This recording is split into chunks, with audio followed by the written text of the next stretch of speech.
play as well as we did early, and then I think we were up maybe 9 or 10, and they hit some threes on a barrage and cut the lead, so we didn't have as much to show for, I think, how well we played in the first half.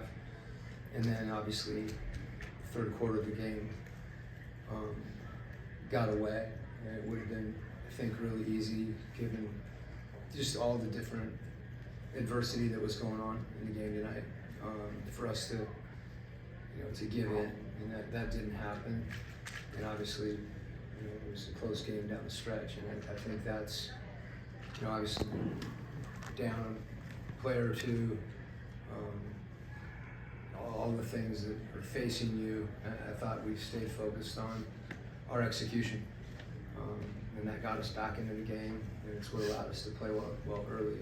And as I said, when you're down 20 against the defending world champions, it's easy to give into that, particularly with the size that they had and some of the things that were going on the court. So really thought we competed and didn't stop playing. For Bovey to have a career night like he had tonight, 10 threes, just what did you see from him as far as getting open and hitting shots in transition? Yeah, I think to me, one of the we've seen him do that in stretches for sure. And I think one of the interesting things about that, significant and good, is that our guys were really aware of finding him. And they found him a lot of different ways. They found him in transition, they found him off screening actions, they found him in pick and roll. And both Trey and DJ were locked in on how to get him the ball, and not just the guys with the ball, but his teammates off the ball were really alert. And sometimes when a guy's that hot, it's hard to continue to get him shots because the defense adjusts. And I thought our guys having an awareness of where he was on the court all the time, and obviously that's what he did in his performance individually was a special night. And we want that from him, and he's capable of doing that. Quinn, first start for Garrison tonight. What did you see from him? I thought he competed,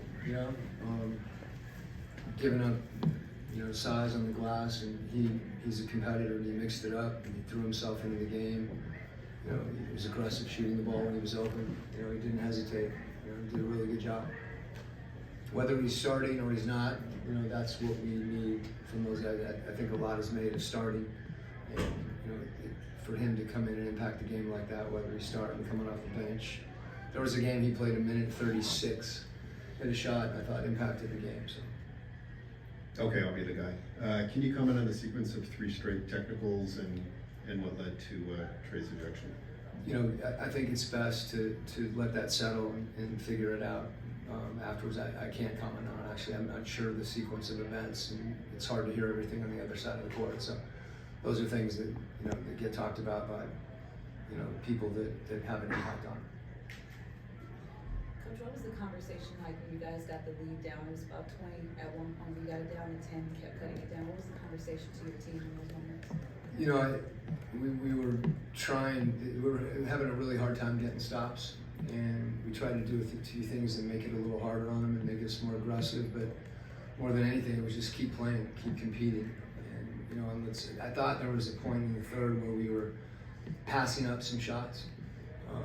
And then, sometimes something good would happen, but we just talked about continuing to attack, and see if we can get some stops. And eventually, we did get some stops, and we're able to go the other way.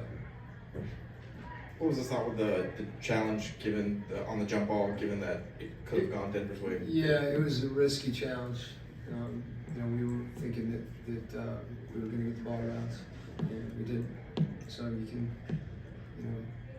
I'm really good at second guessing everything I do during the course of the game, and we'll do that too. All right. Thanks, Coach. Okay.